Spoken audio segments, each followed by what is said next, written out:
Hello, അസ്സലാമു അലൈക്കും. Welcome back to features cocktail. അപ്പോൾ എല്ലാവരും സുഖമായിട്ടിരിക്കണമെന്ന് വിശ്വസിക്കുന്നു. അപ്പോൾ ഇന്നത്തേത് ഒരു അടിപൊളി സ്വീറ്റിൻ്റെ റെസിപ്പിയാണ് കേട്ടോ ഷെയർ ചെയ്യുന്നത്. നമുക്ക് ഇഫ്താറിനൊക്കെ കഴിക്കാൻ പറ്റുന്ന ഒരു അടിപൊളി സ്വീറ്റിൻ്റെ റെസിപ്പിയാണ്. അപ്പോൾ വേഗം തന്നെ നമുക്ക് റെസിപ്പിയിലോട്ട് കിടക്കാം. അപ്പോൾ ആദ്യം തന്നെ നമുക്ക് ഇതിലോട്ടുള്ള ഫില്ലിംഗ് ആണ് തയ്യാറാക്കുന്നത്. ഒരു അടിപൊളി ചീസി ഫില്ലിംഗ് കേട്ടോ. അപ്പോൾ അതിന് വേണ്ടിയിട്ട് ഞാൻ 1 കപ്പ് പാലെടുത്തിട്ടുണ്ട്. 1 കപ്പ് പാലിലോട്ട് 2 ടേബിൾ സ്പൂൺ കോൺഫ്ലവറാണ് ചേർത്തെടുക്കുന്നത്. എന്നിട്ട് നമുക്ക് കൈവിടാതെ ഒന്ന് ഇളക്കി കൊടുക്കാം. എന്നിട്ട് ഇതിലോട്ട് നമുക്ക് മധുരത്തിന് ആവശ്യത്തിനുള്ള പഞ്ചസാര ചേർത്ത് കൊടുക്കാം. ഇവിടെ ഞാനൊരു 3 ടേബിൾ സ്പൂൺ പഞ്ചസാര ചേർത്ത് കൊടുത്തിട്ടുണ്ട്. എന്നിട്ട് നമുക്ക് നന്നായിട്ടൊന്ന് മിക്സ് ചെയ്തെടുക്കാം. അപ്പോൾ ഈ കോൺഫ്ലവർ ഇട്ട കാരണം ഇതൊന്ന് കുറുകി വരും കേട്ടോ. അപ്പോൾ ആ ഒരു കൺസിസ്റ്റൻസി ആവണം. അപ്പോൾ ഇങ്ങനെ ഒന്ന് കുറുകി കിട്ടിയിട്ടുണ്ട്. ഈ സമയത്ത് നമുക്ക് ഇതിലോട്ട് ഒരു 3 ടേബിൾ സ്പൂൺ ഫ്രഷ് ക്രീമാണ് ചേർത്ത് കൊടുക്കുന്നത്. ഒരു 3 ടേബിൾ സ്പൂൺ ഫ്രഷ് ക്രീം ചേർത്തിട്ട് നന്നായിട്ടൊന്ന് മിക്സ് ചെയ്ത് കൊടുക്കാം. ഈ ക്രീം തയ്യാറാക്കി എടുക്കുമ്പോൾ നമ്മൾ കൈവിടാണ്ട് തന്നെ ഇളക്കി കൊടുക്കണം. ഒരു മീഡിയം ഫ്ലെയിമിൽ ഇട്ടിട്ട് വേണം ഇത് ചെയ്തെടുക്കാൻ വേണ്ടിയിട്ട്. പെട്ടെന്ന് ഇളക്കി കൊടുത്തില്ലെങ്കിൽ പെട്ടെന്ന് അടി പിടിക്കും കേട്ടോ. എന്നിട്ട് ഇതിലോട്ട് നമുക്ക് ഇതേപോലത്തെ 2 ചീസ്, ക്രീം ചീസ് ഉണ്ടെങ്കിൽ നിങ്ങൾക്ക് ക്രീം ചീസ് ഇട്ട് കൊടുക്കാം. ഇപ്പോൾ ഞാൻ ഈ ചീസാണ് ഉപയോഗിക്കുന്നത്. നമ്മൾ ട്രയാങ്കിൾ ഷേപ്പുള്ള ചീസ് ഉണ്ടല്ലോ, അതാണ് ഇട്ട് കൊടുക്കുന്നത്. അത് 2 ഇട്ട് കൊടുത്തിട്ടുണ്ട്. എന്നിട്ട് നന്നായിട്ട് ഈ ചീസൊക്കെ ഒന്ന് മെൽറ്റ് ആവണം കേട്ടോ. നന്നായിട്ട് ഇതൊന്ന് മിക്സ് ചെയ്ത് കൊടുക്കാം. അപ്പോൾ ഇപ്പോഴൊക്കെ ഞാൻ മീഡിയം ഫ്ലെയിമിലാണ് വെച്ചിട്ടുള്ളത്. ഇനി ഇതിലോട്ട് നമുക്ക് കുറച്ച് മസാല ചീസ്, ഒരു 2 ടേബിൾ സ്പൂണ് മസാല ചീസും കൂടി ചേർത്തെടുക്കാം. ഇത് ഓപ്ഷണലാണ് കേട്ടോ, വേണമെങ്കിൽ ചേർത്ത് കൊടുത്താൽ മതി. ഇപ്പോൾ നിങ്ങളുടെ കയ്യിൽ ട്രയാങ്കിൾ ചീസ് ഇല്ലെങ്കിൽ മസാല ചീസ് ഒരു 3-4 ടേബിൾ സ്പൂൺ ഇട്ട് കൊടുത്താൽ മതി കേട്ടോ. അപ്പോൾ എന്നിട്ട് നന്നായിട്ട് മിക്സ് ചെയ്തെടുക്കുക. ആ ചീസൊക്കെ ഒന്ന് മെൽട്ടായിട്ട് വരും കേട്ടോ. അപ്പോൾ ഇത്രയേ ഉള്ളൂ, നമ്മളുടെ ഫില്ലിംഗ് ഇവിടെ റെഡി ആയിട്ടുണ്ട്. അപ്പോൾ ആ മസാല ചീസ് ഒന്ന് മെൽറ്റായതിനു ശേഷം നമുക്ക് സ്റ്റൗ ഓഫ് ചെയ്യാം കേട്ടോ. ഇപ്പോൾ കണ്ടോ, നമ്മുടെ ഫില്ലിംഗ് ഇവിടെ റെഡി ആയിട്ടുണ്ട്. ഇനി നമുക്കിതിലോട്ട് തിൻ സേമിയ ഉണ്ടല്ലോ, ഇപ്പോൾ കുനാഫ സേമിയ ഉണ്ടെങ്കിൽ അതെടുക്കാം. ഇപ്പം ഞാനിവിടെ എടുത്തിട്ടുള്ളത് നമ്മുടെ ചെറിയ സേമിയ ഉണ്ടല്ലോ, നമ്മൾ പായസമൊക്കെ വെക്കുന്ന ആ നേർത്ത സേമിയാണ് എടുത്തിട്ടുള്ളത്. അതിങ്ങനെ കൈ വെച്ചിട്ട് നന്നായിട്ടൊന്ന് പൊടിച്ചെടുക്കണം കേട്ടോ. നന്നായിട്ട് പൊടിച്ചെടുത്തിട്ടുണ്ട്. ഇനി നമുക്കിത് ബട്ടറിലിട്ടിട്ടൊന്ന് റോസ്റ്റ് ചെയ്തെടുക്കണം. ഇപ്പോൾ റോസ്റ്റ് ചെയ്ത സേമിയാണെങ്കിലും ബട്ടറിലിട്ടിട്ട് ഒന്ന് റോസ്റ്റ് ചെയ്തെടുക്കണം കേട്ടോ. അപ്പോൾ ഞാനൊരു 2 ടേബിൾ സ്പൂൺ ബട്ടർ ഇട്ട് കൊടുത്തിട്ടുണ്ട്. എന്നിട്ട് ഇതിലോട്ട് ഈ സേമിയ ഇട്ടിട്ട് നന്നായിട്ടൊന്ന് റോസ്റ്റ് ചെയ്തെടുക്കണം. അപ്പോൾ ഈ സേമിയുടെ കളറൊക്കെ ഒന്ന് മാറി വരണം കേട്ടോ. സേമിയുടെ കളറൊക്കെ മാറിയിട്ട് ഒന്ന് ബ്രൗൺ കളർ ആവണം. അപ്പോൾ അങ്ങനെ ഒരു ലോ ഫ്ലെയിമിൽ ഇട്ടിട്ട് നമുക്കിതൊന്ന് റോസ്റ്റ് ചെയ്തെടുക്കാം. എന്നിട്ട് ഇതിലോട്ട് ഒരു 2 ടേബിൾ സ്പൂൺ പഞ്ചസാരയും കൂടി ചേർത്ത് കൊടുക്കാം. എന്നിട്ട് നന്നായിട്ടൊന്ന് മിക്സ് ചെയ്ത് കൊടുക്കാം. അപ്പോൾ ഈ സേമിയ ഒന്ന് റോസ്റ്റ് ആയതിന് ശേഷം വേണം പഞ്ചസാര ചേർത്ത് കൊടുക്കാൻ വേണ്ടിയിട്ട്. ലോ ഫ്ലെയിമിലിട്ടിട്ട് ഇങ്ങനെ നന്നായിട്ട് തന്നെ റോസ്റ്റ് ചെയ്തെടുക്കുക. ഇപ്പോൾ കണ്ട സേമിയയുടെ കളറൊക്കെ മാറിയിട്ടുണ്ട്. ഇനി ഇത്രയും മതി, നമുക്ക് സ്റ്റവ് ഓഫ് ചെയ്യാം. ഇനി ഞാനിതിങ്ങനെ സെറ്റ് ചെയ്തെടുക്കാൻ പോകുന്നത് ഇങ്ങനത്തെ കപ്പ് കേക്കിൻ്റെ മോൾഡിലാണ് കേട്ടോ.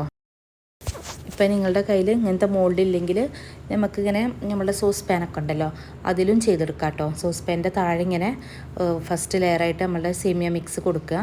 ഇപ്പോൾ ഞാനിവിടെ കപ്പ് കേക്കിൻ്റെ മോൾഡിൽ ഓരോ കപ്പ് കേക്കിലും ഇങ്ങനെ ആദ്യ ലെയറായിട്ട് നമ്മളുടെ സേമിയ മിക്സാണ് ചേർത്ത് കൊടുക്കുന്നത്. എന്നിട്ട് നമ്മൾ ഉണ്ടാക്കി വെച്ചിരിക്കുന്ന ക്രീം ഉണ്ടല്ലോ, അത് ഇതിൻ്റെ മുകളിലായിട്ട് ഇട്ട് കൊടുക്കാം.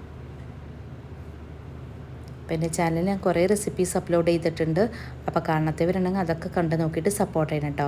അപ്പോൾ ഈ വീഡിയോ കണ്ടുകൊണ്ടിരിക്കുന്നവർ ആരെങ്കിലും സബ്സ്ക്രൈബ് ചെയ്തിട്ടില്ലെങ്കിൽ ഇപ്പം തന്നെ ഒന്ന് സബ്സ്ക്രൈബ് ചെയ്യുക. അതുപോലെ തന്നെ തൊട്ടടുത്തുള്ള ബെല്ലൈക്കനും ക്ലിക്ക് ചെയ്യാം കേട്ടോ. ബെല്ലൈക്കൻ ക്ലിക്ക് ചെയ്താൽ ഇന്നിടുന്ന വീഡിയോസൊക്കെ നിങ്ങൾക്ക് അപ്പം തന്നെ നോട്ടിഫിക്കേഷനായി കിട്ടുള്ളൂ. അപ്പോൾ നമ്മൾ ക്രീം ഇട്ട് കൊടുത്തതിന് ശേഷം അതിൻ്റെ മുകളിൽ വീണ്ടും നമ്മളുടെ സേമിയ മിക്സ് ഇട്ട് കൊടുക്കുക.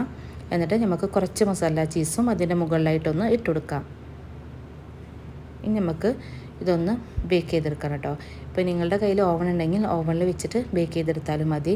അപ്പോൾ ഞാനിങ്ങനെ ഒരു പാൻ എടുത്തിട്ട് ഒരു സ്റ്റാൻഡ് വെച്ചിട്ട് അതിൻ്റെ മുകളിൽ വെച്ചിട്ട് ഒരു ലോ ഫ്ലെയിമിലിട്ടിട്ട് ഒരു 10-15 മിനിറ്റ് ഒന്ന് ബേക്ക് ചെയ്തെടുക്കുന്നുണ്ട് കേട്ടോ. അപ്പോൾ ലോ ഫ്ലെയിമിലിട്ടിട്ട് വേണം ബേക്ക് ചെയ്തെടുക്കാൻ വേണ്ടിയിട്ട്. അപ്പോൾ ആ ചീസൊക്കെ നന്നായിട്ടൊന്ന് മെൽറ്റായി കിട്ടണം കേട്ടോ. അതുവരെ നമുക്കിതൊന്ന് ഒരു 10-20 മിനിറ്റെങ്കിലും എടുക്കും കേട്ടോ, ലോ ഫ്ലെയിമിലിട്ടിട്ട് ആ ചീസൊക്കെ ഒന്ന് മെൽറ്റായി വരാൻ വേണ്ടിയിട്ട്. ഇത് നമ്മൾ സേമിയ വെച്ചിട്ടുണ്ടാക്കുന്ന ഒരു അടിപൊളി കുനാഫിൻ്റെ റെസിപ്പിയാണ് കേട്ടോ. പിള്ളേർക്കൊക്കെ തീർച്ചയായിട്ടും ഇഷ്ടപ്പെടും. അപ്പോൾ അതുപോലെ തന്നെ നമ്മൾ ഗസ്റ്റൊക്കെ വരുമ്പോൾ നമുക്ക് ഇഫ്താറിനൊക്കെ കൊടുക്കാൻ പറ്റുന്ന ഒരു അടിപൊളി സ്വീറ്റിൻ്റെ റെസിപ്പിയാണ്. അപ്പോൾ നമ്മൾ സോസ് പാനിൽ വെച്ച് ചെയ്യണമെങ്കിൽ സോസ് പാനിൽ ഇതേപോലെ ലെയർ എടുത്തെടുത്തതിന് ശേഷം ഒരു പഴയ പാൻ എന്തെങ്കിലും വെച്ചിട്ട് അതിൻ്റെ മുകളിൽ വെച്ചിട്ട് സോസ് പാൻ വെച്ചിട്ട് ഒന്ന് ചീസൊക്കെ ഒന്ന് മെൽറ്റാക്കി എടുത്താൽ മതി കേട്ടോ. ഇതിൻ്റെ മുകളിൽ ഒഴിക്കാനുള്ള ഷുഗർ സിറപ്പ് ഉണ്ടാക്കിയെടുക്കാം. അപ്പോൾ അതിന് വേണ്ടിയിട്ട് 1 കപ്പ് വെള്ളം എടുത്തിട്ടുണ്ട്. 1 കപ്പ് വെള്ളത്തിലോട്ട് ഒരു 1/2 കപ്പ് പഞ്ചസാര ചേർത്ത് കൊടുക്കുന്നുണ്ട്. ഇനി നമുക്ക് ഇതിലോട്ട് ഒരു 1/2 മുറി നാരങ്ങ നീരും കൂടെ ഒഴിച്ചു കൊടുക്കാം. ഇവിടെ ഞാൻ ചേർക്കുന്നത് നോമ്പിൻ്റെ മുന്നേ ഒരു 2 കിലോ നാരങ്ങ മേടിച്ചിട്ട് ഫ്രോസൺ ആക്കി വെച്ചായിരുന്നു കേട്ടോ. നമ്മൾ ഐസ് ട്രേയിൽ ക്യൂബ്സ് ആക്കിയിട്ട് സിപ്പ് ലോക്ക് കവറിലിട്ട് വെച്ചിട്ടുള്ളായിരുന്നു. അപ്പോൾ നമുക്ക് നന്നാരിയും അങ്ങനത്തെ ഒക്കെ ഉണ്ടാക്കാൻ വേണ്ടിയിട്ട് ഞാൻ ചെയ്ത് വെച്ചതായിരുന്നു. അപ്പോൾ അതിൽ നിന്ന് ഒരു ഐസ് ക്യൂബ് ഇട്ട് കൊടുക്കുന്നുണ്ട്. എന്നിട്ട് ഇതിലോട്ട് നമുക്ക് 2 നുള്ള് കുങ്കുമപ്പൂ ഉണ്ടല്ലോ അത് ചേർത്ത് കൊടുക്കാം. ഇത് ഓപ്ഷണലാണ്, വേണമെങ്കിൽ നിങ്ങളുടെ കയ്യിലുണ്ടെങ്കിൽ മാത്രം ചേർത്ത് കൊടുത്താൽ മതി. അപ്പോൾ നിങ്ങളുടെ കയ്യിൽ റോസ് വാട്ടർ ഉണ്ടെങ്കിൽ ഒരു ടേബിൾ സ്പൂൺ റോസ് വാട്ടറും കൂടി ചേർത്ത് കൊടുക്കാം കേട്ടോ. അപ്പോൾ എൻ്റെ കയ്യിൽ റോസ് വാട്ടർ ഇല്ലാത്ത കാരണം ഞാൻ റോസ് വാട്ടർ ചേർത്ത് കൊടുത്തിട്ടില്ല. എന്നിട്ട് നമുക്ക് ഈ പഞ്ചസാരക്ക് നന്നായിട്ടൊന്ന് മെൽറ്റ് ചെയ്തെടുക്കണം കേട്ടോ. ഇപ്പോൾ ഇവിടെ നമ്മുടെ പഞ്ചസാരൊക്കെ നന്നായിട്ട് തന്നെ തിളച്ചിട്ടുണ്ട്. നമുക്ക് സ്റ്റൗ ഓഫ് ചെയ്യാം. നമുക്ക് നമ്മൾ ഉണ്ടാക്കി വെച്ചിരിക്കുന്ന കുനാഫ ഉണ്ടല്ലോ അത് നന്നായിട്ട് തന്നെ ചൂടാറിയിട്ടുണ്ട്. ഇനി നമുക്ക് ഓരോന്നായിട്ട് ഇങ്ങനെ പ്ലേറ്റിലോട്ട് മാറ്റാം. ആ കപ്പിൽ നിന്ന് ഓരോന്നായിട്ട് നമുക്കിങ്ങനെ എടുക്കാം കേട്ടോ. ഇങ്ങനെയാണ് സെർവ് ചെയ്യുന്നത്. ഇനി നമുക്ക് ഇതിൻ്റെ മുകളിൽ നമ്മൾ ഉണ്ടാക്കി വെച്ചിരിക്കുന്ന ഷുഗർ സിറപ്പ് ഉണ്ടല്ലോ അത് നന്നായിട്ട് തന്നെ ഒഴിച്ചു കൊടുക്കാം കേട്ടോ. അപ്പോൾ ഇത് നമ്മൾ കഴിക്കാൻ പോകുന്ന കുറച്ച് മുന്നേ ചെയ്താൽ മതി കേട്ടോ. എന്നിട്ട് ഇതിൻ്റെ മുകളിൽ നമുക്ക് കുറച്ച് കാഷ്യൂസ് പൊടിച്ചതോ അല്ലെങ്കിൽ പിസ്ത പൊടിച്ചതോ എന്ത് വേണമെങ്കിലും ചേർത്ത് കൊടുക്കാം. ഇപ്പോൾ എൻ്റെ കയ്യിൽ പിസ്ത ഇല്ലാത്ത കാരണം കാഷ്യൂ പൊടിച്ചിട്ടാണ് ചേർത്ത് കൊടുക്കുന്നത്. അപ്പോൾ നല്ല ടേസ്റ്റാണ്. അപ്പോൾ എല്ലാവരും ട്രൈ ചെയ്ത് നോക്കിയിട്ട് ഫീഡ്ബാക്ക് കമൻറ്റ് ബോക്സിലൂടെ ഇതായിരിക്കും കേട്ടോ. അപ്പോൾ ഇത്രയുള്ള ഇന്നത്തെ വീഡിയോ. അപ്പോൾ എല്ലാവർക്കും ഇന്നത്തെ വീഡിയോ ഇഷ്ടമായെന്ന് കരുതുന്നു. ഇഷ്ടമെങ്കിൽ ലൈക്ക് ചെയ്യുക, ഷെയർ ചെയ്യുക, കമൻറ്റ് ചെയ്യുക, സബ്സ്ക്രൈബ് ചെയ്യുക. അപ്പോൾ ഇൻഷാ അല്ലാഹ് അടുത്തൊരു വീഡിയോ വരുന്നേരം. Thanks for watching. Keep supporting. Take care.